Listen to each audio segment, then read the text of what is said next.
All right, my friends, got a fun one here today. Woke up. I always wake up about 4:30 in the morning to talk, to review stuff I want to talk about. So I was reviewing an article, and I just got an idea of doing some spreadsheets because I'm a weird like that. Anyway, so this one I've been working on. This is the second go around at this video. Hopefully it works. My last audio was weak, and I think I have since found a solution. I went and bought a Mac Air, whatever they're called. I think my Chromebook is just getting old. Which is too bad. But anyway, all right, so let's hope this audio works. So in this case, what we're going to do is we're going to take a household at $60,000 a year as median income in the United States. So you are 66 and you're going to retire at 67.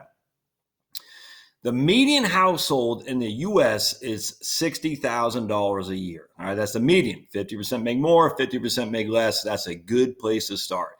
And we're going to say you are the median household in the U.S. In this case, we'll say you've made the median income in the U.S. throughout your life. And so let me tell you what I hear a lot. I didn't make $60,000 a year in 1997. No crap, Sherlock. You made the equivalent of $60,000 a year in 1997, which let's just say it's $37,000. I have no idea. I didn't make $60,000 a year in 1989. I was making $12,000. No crap. That was the equivalent of $60,000 a year today. We're using the median income throughout historical Social Security numbers, and we're saying you made that over the course of your work history. And that today happens to be $60,000 a year. Before it wasn't that. That's why the Social Security has this thing called the inflator. They say, what was your earnings, your actual dollars you made in 1994, 2004, 2014?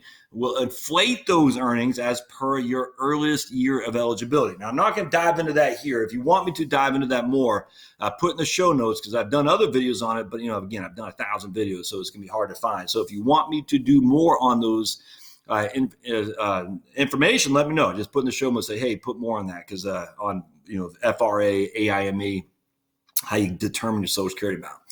All right, so in this case, the median income is $5,000 a month. All right, now we take out FICA, 7.65. We take out 401k contributions of 5%, and we take out Fed taxes, and I'm using an effective tax rate of 6% after your standard deduction, and we're assuming this guy, lady, or this household is married filing jointly. So in this case, they have all that money right there is what they lose to FICA, 401k, and social and federal taxes, no state tax, mind you. And we're saying they have $5,000 gross, they got net $4,067. That's roughly 80% replacement ratio. Now, again, I think that's on the high end, and I've talked about that on other videos, but we'll just use that for the time being because I think it's a nice number to start with. So they're going to say we are going to spend everything we spent in retirement that what we spent when we weren't retired. So even though we're spending a lot more back when we're going to commute in our crappy old job on gas, on car maintenance, on clothes, on out to eat for lunches and whatnot, we're going to assume all that expenditure stay the same. So after taxes, FICA, and 401k, we spend $4,067 a month.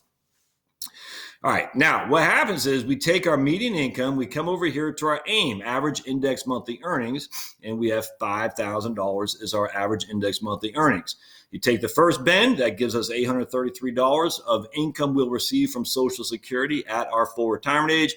You take the second bend, and that gives us $1,300 a month that we'll receive at our full retirement age for Social Security. And that gives us a PIA of $2,137. And again, if you want me to dive into that deeper in the show notes, by all means, put a comment there because this right here is probably the most important thing that comes to your retirement right here, this whole scenario. All right, now if we take it early, we get $1,495 because it's reduced by 30%. If we take it later at 70, we get $2,649 because it's increased by 24%.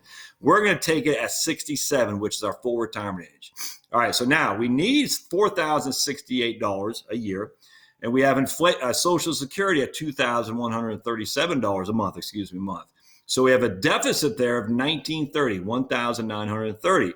But you'll see that deficit grows each and every year, a monthly deficit. Why? Because we're inflating our income needs, our consumption or our spending at 3% a year. And our Social Security cost of living adjustment only grows at 2.6% a year because that's the Social Security trustees report is their assumption for cost of living adjustment. So you'll see the deficit each and every month, and in this case, each and every year, grows.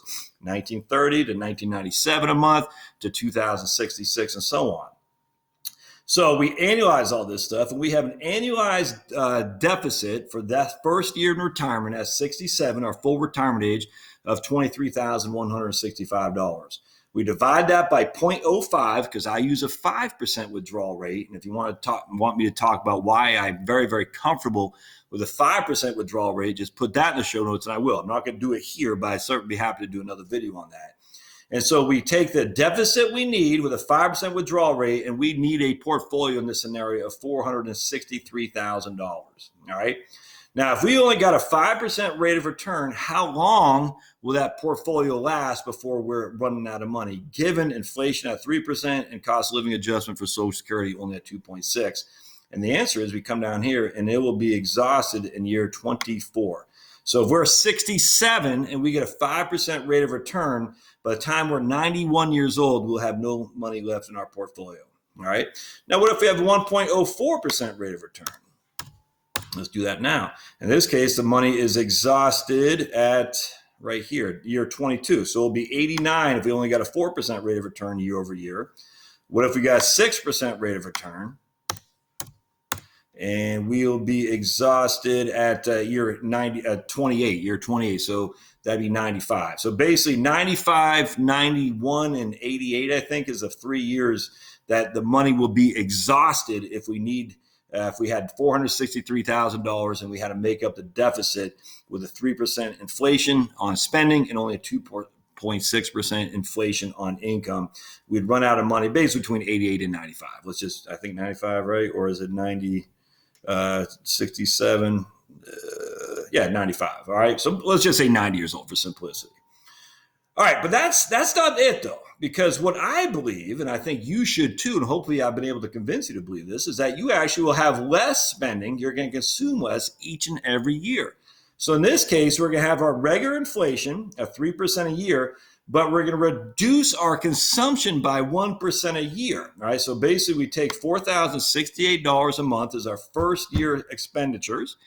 We're going to inflate that by 3%, and then we're going to reduce that by 1 percentage point. All right. So you see $4,068 inflated by 3%, but reduced by 1% gives us a $4,148 is our consumption needs the following year, $4,229, which is a little bit different than here. We have $4,190, $4,315. So it's not quite on the front end as big a deal, but it does become a bigger and bigger deal. And here's year 45, and you're not going to live till year 45 in retirement. But let's just use that for example. It's $14,934, and year 45 here is $9,597.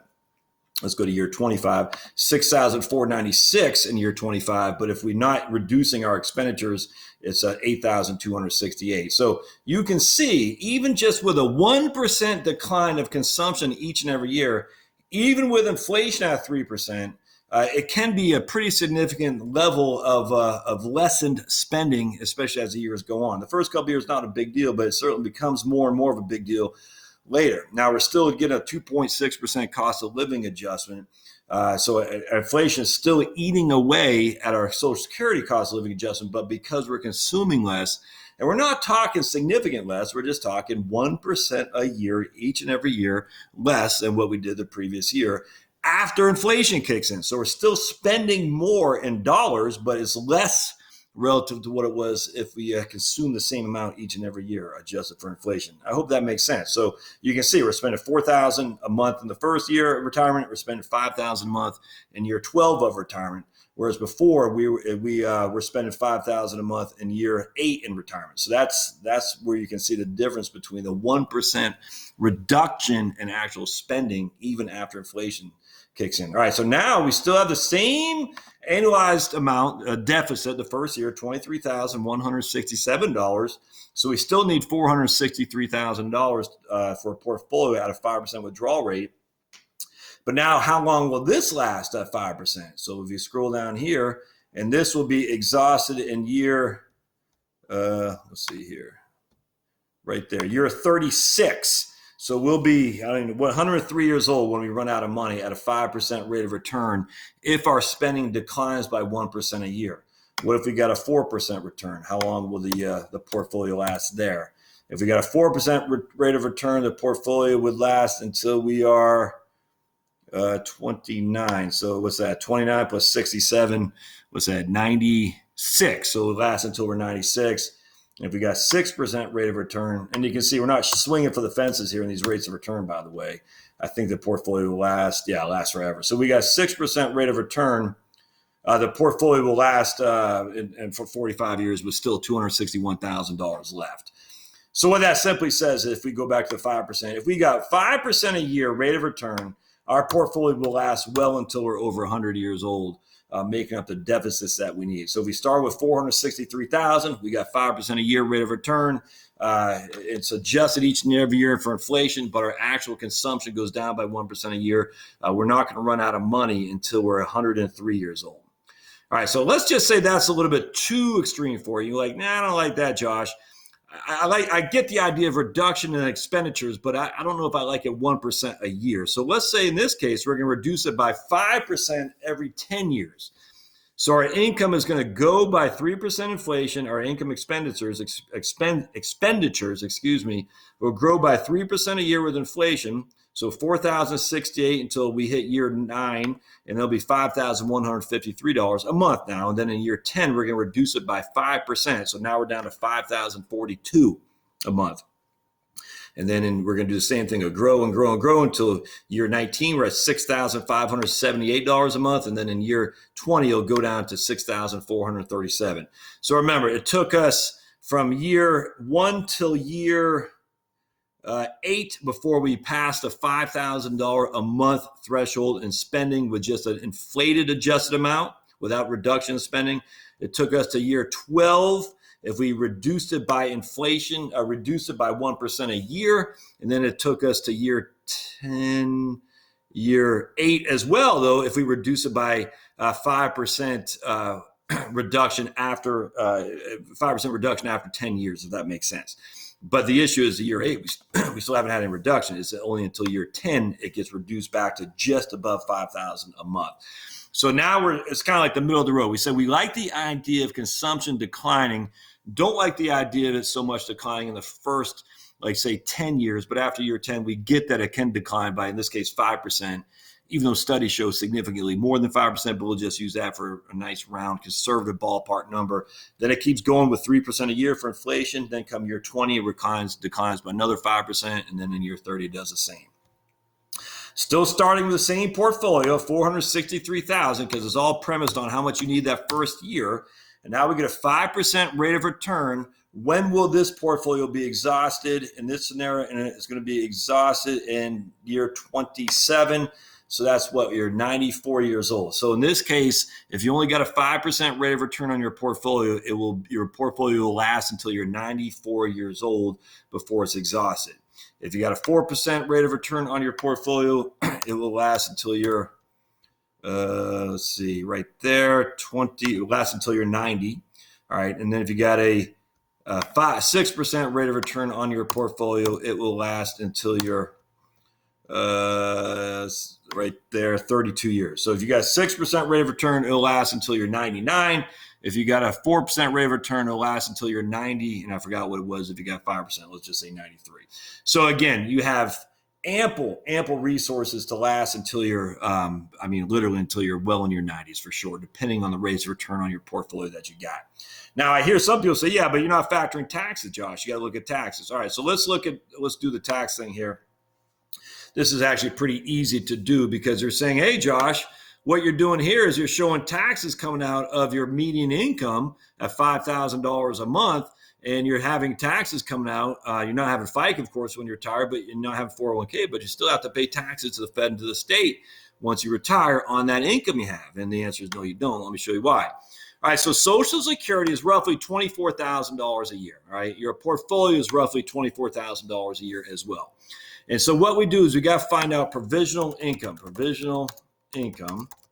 and that is 1/2 of your Social Security benefit plus all other income. All right, so 1/2 of our Social Security benefit is $12,000 plus all other income, in this case, $24,000. So $12,000 plus $24,000 equals $36,000. All right. Now, the first $32,000 of that 36 is not subject at all to taxes. It's just not, because what we're trying to figure out is provisional income is how much of our, let's just type in provisional income, how much of our Social Security will be subject to tax. All right, so the first $32,000 of your provisional income, none of it's subject to taxation. Here's our provisional income. It's this number right here. All right, so 36,000. 36 minus 32 is leaves us $4,000. $4,000, only 50% of that amount is subject to tax, which is $2,000. If we had any amount above $44,000 for provisional income, 85% of that would be subject to taxation. But anyway, so $2,000 of our Social Security benefit is subject to taxation, plus all of our other income, which is the amount we're taking from our portfolio. That means our AGI is $26,000. If we're married filing jointly, we have standard deductions in 2019 of $27,000, which means we have negative taxable income. So we pay no tax whatsoever. All right.